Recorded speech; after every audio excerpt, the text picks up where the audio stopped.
إن الحمد لله نحمده ونستعينه ونستغفره ونعوذ بالله من شرور أنفسنا ومن سيئات أعمالنا من يهده الله فلا مضل له ومن يضلل فلا هادي له وأشهد أن لا إله إلا الله وحده لا شريك له وأشهد أن محمدا عبده ورسوله أما بعد فإن خير الحديث كتاب الله وخير الهدي هدي محمد صلى الله عليه وسلم وشر الأمور محدثاتها وكل محدثة بدعة وكل بدعة ضلالة وكل ضلالة في النار.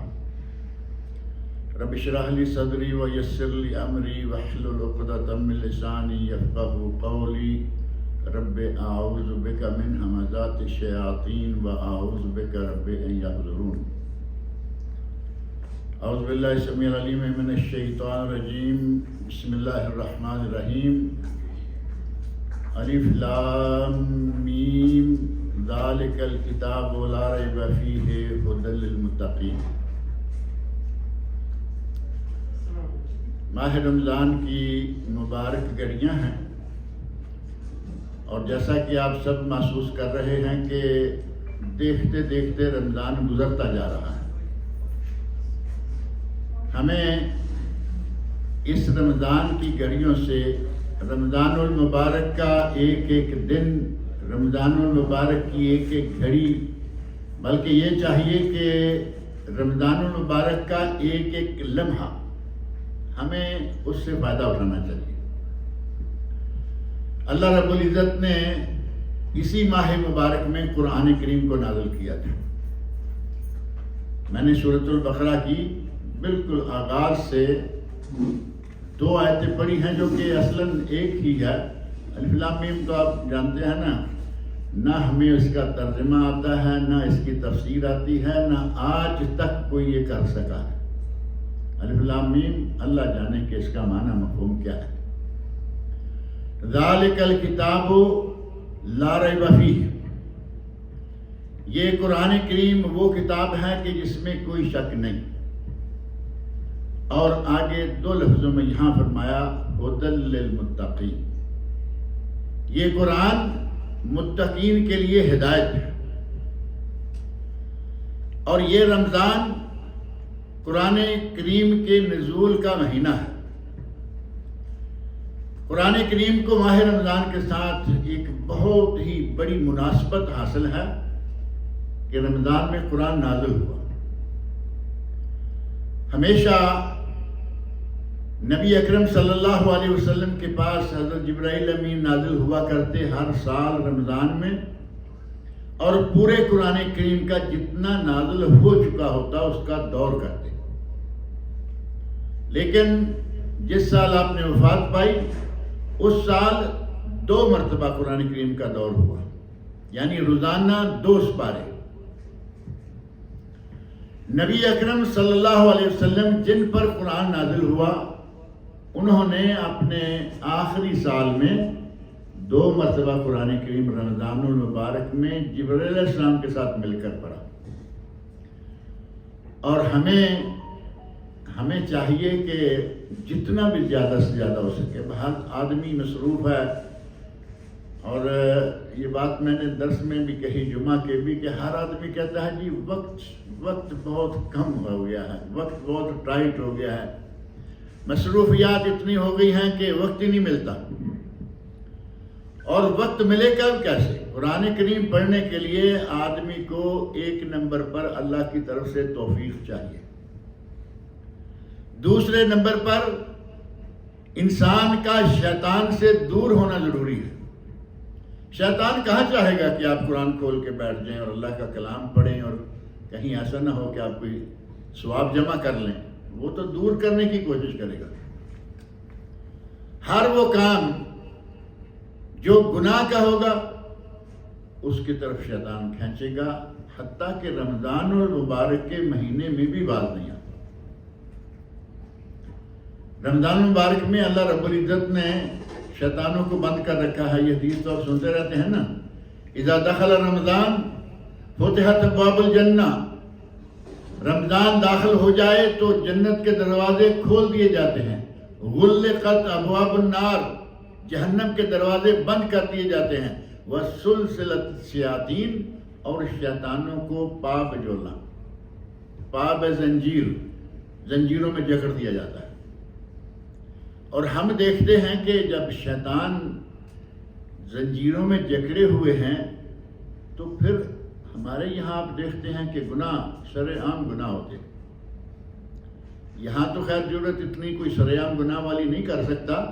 پاکستان انڈیا میں ہم نے اپنی آنکھوں سے دیکھا، شہر میں کنٹین بوفیا ٹائپ جگہ چل رہی تھی، پہلے زور شور سے کھلی ہے، دور سے نظر آ رہا ہے، لوگ کھا رہے ہیں، جا رہے ہیں، چائے پی رہے ہیں، پان لے رہے ہیں، یہ کر رہے ہیں، وہ کر رہے ہیں۔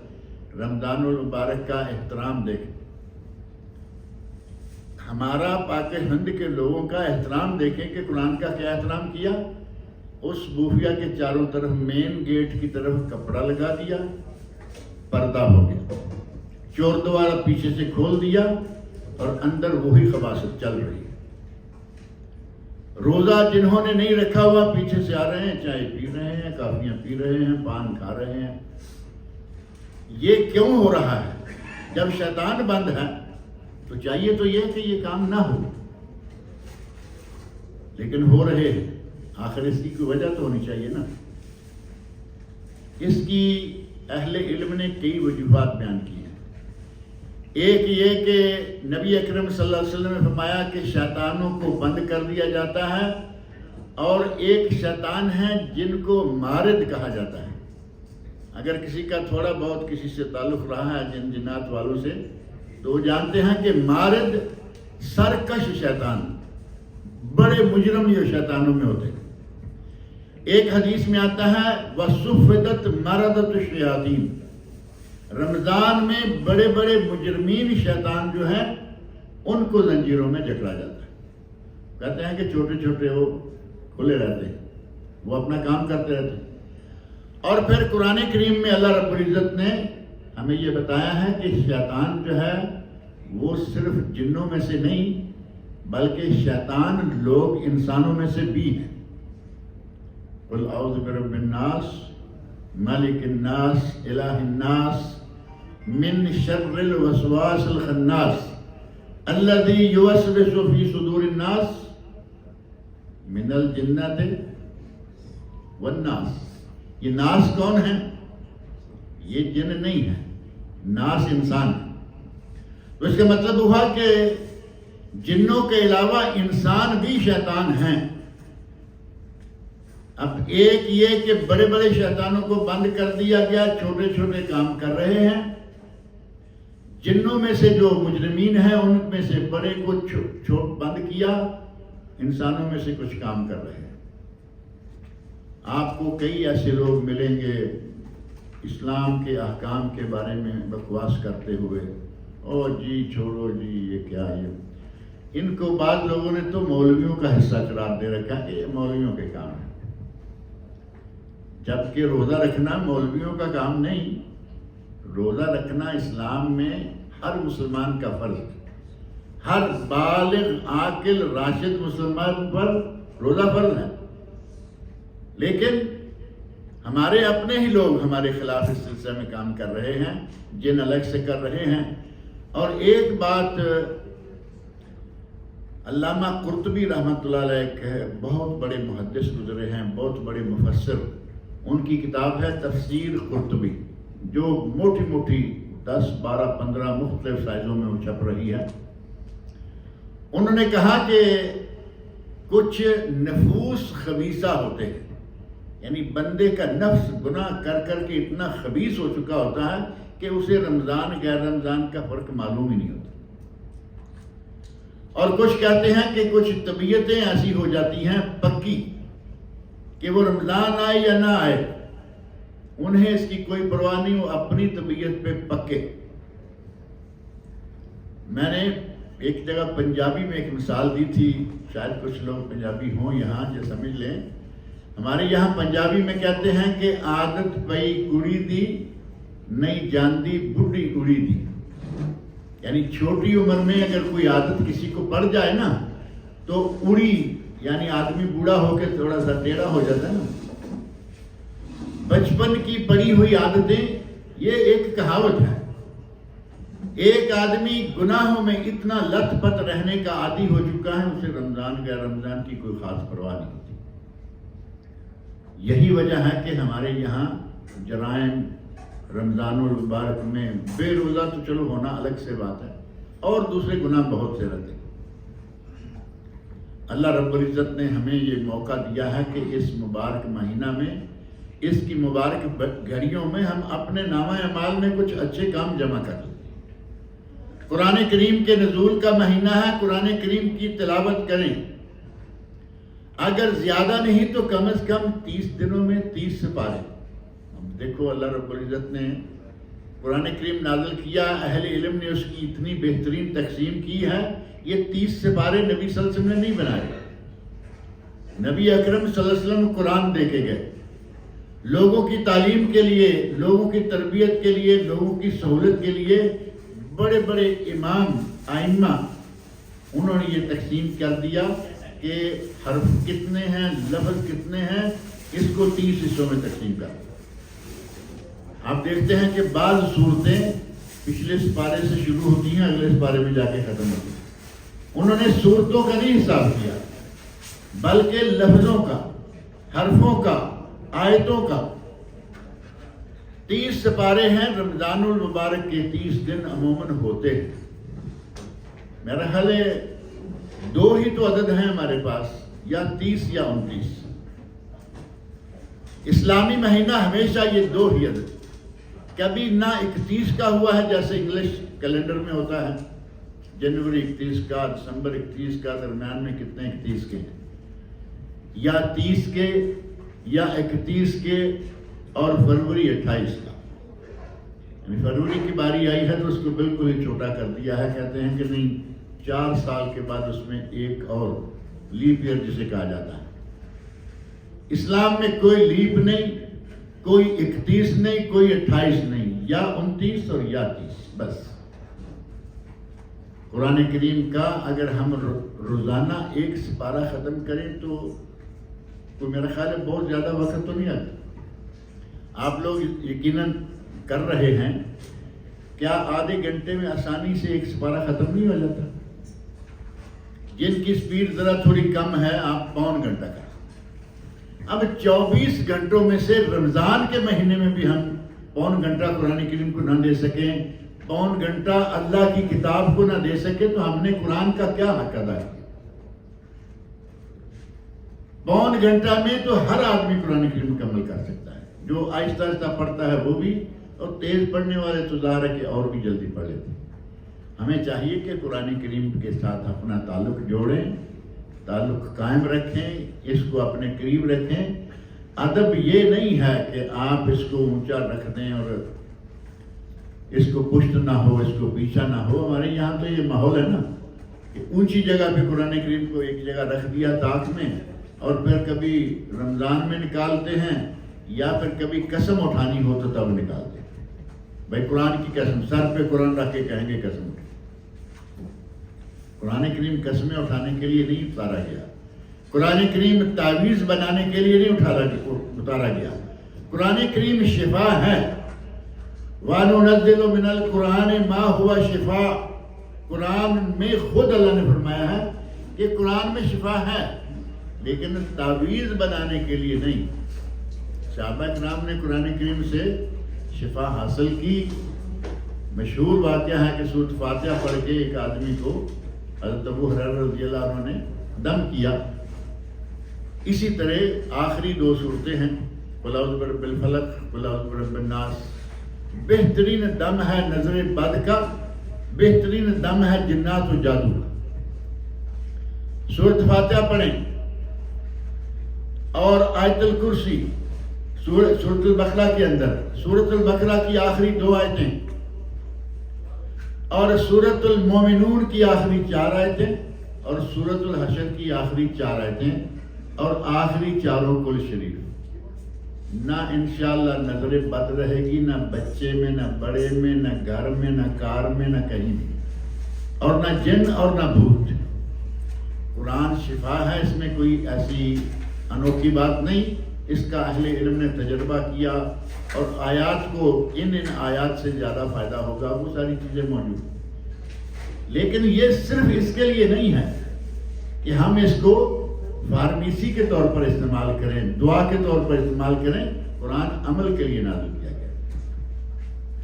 اللہ رب العزت نے قرآن کریم میں جا بجا ہمیں اس بات کی تاکید کی ہے کہ کچھ کرو، اعملو۔ حضرت داؤد علیہ السلام کو حکم دیا، اعملو آل داؤد شکرا، آل داؤد عمل کرو۔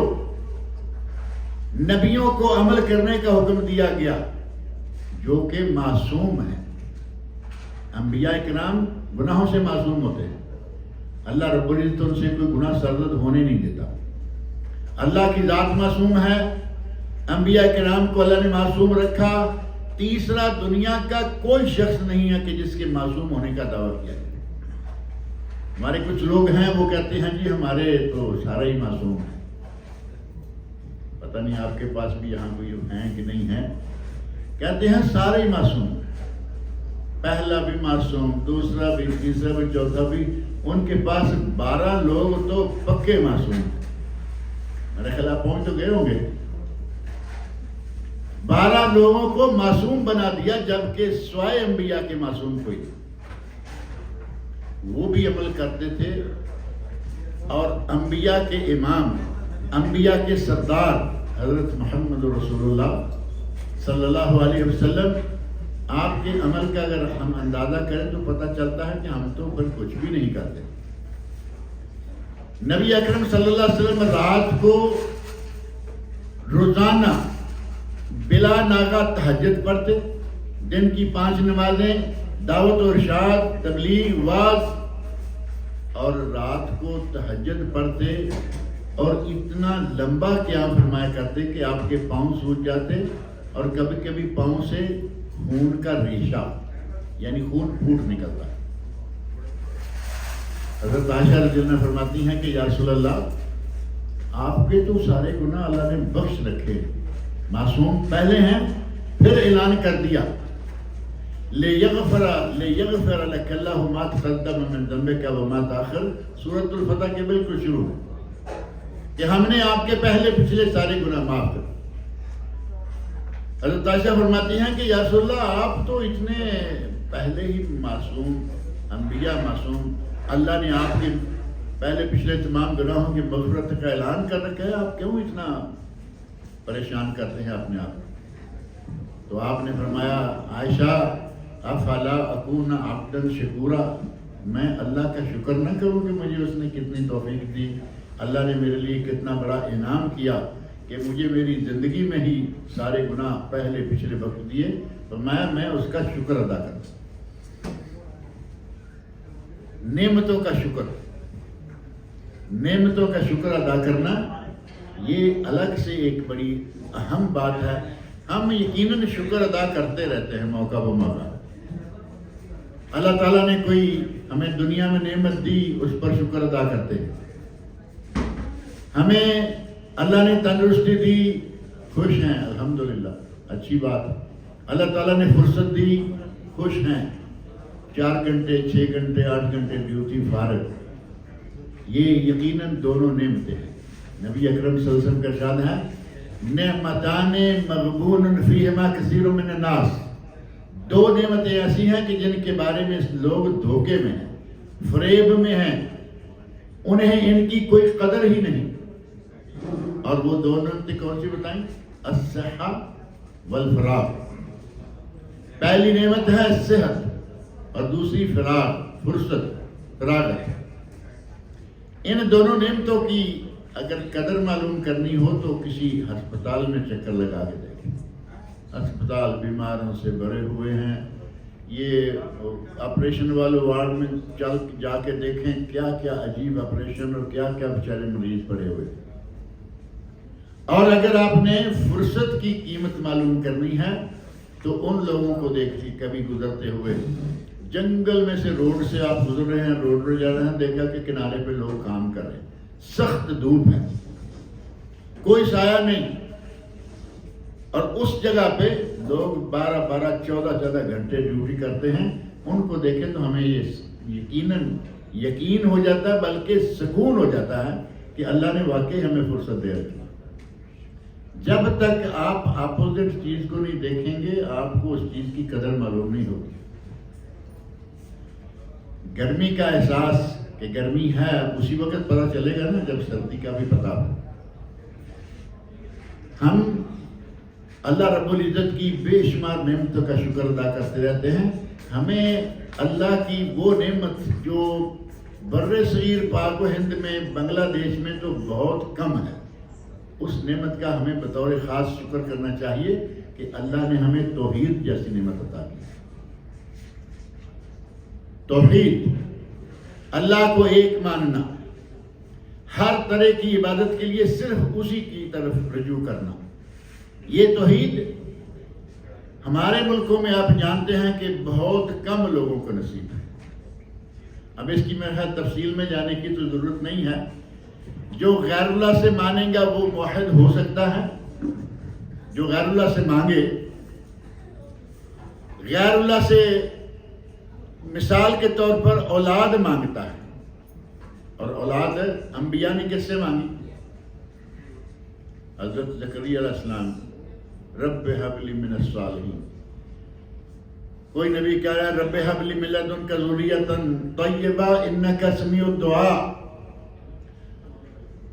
99 سال کی عمر ہو گئی ہے، اولاد نہیں ملی، لیکن مانگی تو صرف اللہ سے مانگی۔ اور ہمارے یہاں بر صغیر پاک و ہند میں 1 2 3 4 6 مہینے گزر گئے شادی کو، اور کوئی امید ابھی لگی نہیں تو ادھر سے ادھر سے مشورے آنے شروع ہو جاتے ہیں، بھائی کوئی خوشخبری۔ یہ لفظ بڑے مشہور ہیں، جب کہیں نا کوئی خوشخبری تو پھر آگے سے جواب ملتا ہے نہیں ابھی نہیں، اب مشورے شروع ہو گئے، فلان جگہ فلان جگہ فلان جگہ۔ اولاد صرف اللہ دیتا ہے، یا کوئی اور بھی دے سکتا ہے۔ اگر غیر اللہ سے وہ چیز مانگیں گے جو صرف اللہ دے سکتا ہے تو یہ ہے شرک، اور یہ ہے توحید کے خلاف سراسر۔ یہ نعمت ہمارے یہاں بہت کم ہے، آپ کو ہمیں اللہ رب العزت نے یہ نعمت عطا کر رکھی ہے، ہمیں اس کا بہت ہی زیادہ شکر ادا کرنا چاہیے۔ یہ ہے دینی نعمت۔ صحت ہماری دنیاوی نعمت ہے، اللہ نے اولاد دی ہے، دنیاوی نعمت ہے۔ اللہ رب العزت نے ہمیں مال دیا ہوا ہے، دنیاوی نعمت ہے۔ دینی نعمت ہے کہ اللہ نے ہمیں توحید کا سبق دے رکھا ہے، اللہ نے ہمیں توحید سکھا دی ہے۔ اگر توحید کو ہم صحیح معنوں میں اپنا لیں تو ہمیں بہت سارے رشتہ دار چھوڑنے پڑ جاتے ہیں۔ نبی اکرم صلی اللہ علیہ وسلم کو 40 سال تک کیا نام دیا جاتا رہا؟ معروف ہے نا سیرت کی کتابوں میں، الصادق الامین، سچے اور امانت دار۔ اور جب آپ نے توحید کا درس دیا، قولوا لا الہ الا اللہ، اے لوگوں کہہ دو کہ اللہ کے سوا کوئی معبود برحق نہیں ہے، تو وہی رشتہ دار، وہی پڑوسی، وہی مکہ والے جو صادق اور امین کہہ رہے ہیں، انہوں نے نبی اکرم صلی اللہ علیہ وسلم کے خلاف بد زبانیاں کی۔ سب سے پہلا اور سب سے بڑا گستاخ آپ کا اپنا چچا تھا۔ سورۃ اللہب تو آپ پڑھتے ہیں نا قرآن کریم، اس نے توحید کے درس کے جواب میں یہ بات کہا تھا، تبت لکا، تیرے ہاتھ ٹوٹ جائیں، تو برباد ہو جائے۔ تو چاہتا ہے کہ ہم اپنے معبودوں کو چھوڑ دیں، بتوں کو چھوڑ دیں؟ اللہ رب العزت نے اپنے نبی کا دفاع کرتے ہوئے آسمان سے اس کا جواب دیا، تبت یدا ابی لہب وتب ما اغنى عنه ماله وما كسب سيصلى نارا ذات لهب وامرأته حمالة الحطب في جيدها حبل من مسد۔ کہا کہ میرے نبی کے ہاتھ نہیں، میرے نبی کی بربادی نہیں، تم برباد ہونے والے۔ اور اس کا انجام دنیا میں اتنا گندا ہوا، دنیا میں ایسی بیماری میں مبتلا ہو کر مرا کہ اس کے اپنے بھی اس کے پاس جانا چھوڑ دیا۔ اور بیوی جو اس کی ہیلپر تھی اس کا بھی معاملہ اسی طرح کا ہوا، دنیا میں ہی پھانسی اپنے ہاتھوں سے اس کو ہو گئی۔ اللہ رب العزت نے نبی صلی اللہ علیہ وسلم کو بہت مقام عطا کیا تھا، پہلے عزت کرتے تھے، لیکن جب توحید کا درس دیا تو وہی لوگ خلاف ہو گئے۔ توحید بہت بڑی نعمت ہے، ہمیں اس کا بھی اللہ کا شکر ادا کرنا چاہیے۔ ٹائم کم ہے میرا خیال ہے، یہ ختم ہو گیا ہے۔ اللہ تعالیٰ مجھے اور آپ سب لوگوں کو نیک کام کی توفیق عطا فرمائے۔ قرآن کا مہینہ ہے، قرآن کی تلاوت کیا کیجیے، جتنی زیادہ سے زیادہ ہو سکے زیادہ سے زیادہ۔ السلام علیکم ورحمۃ اللہ۔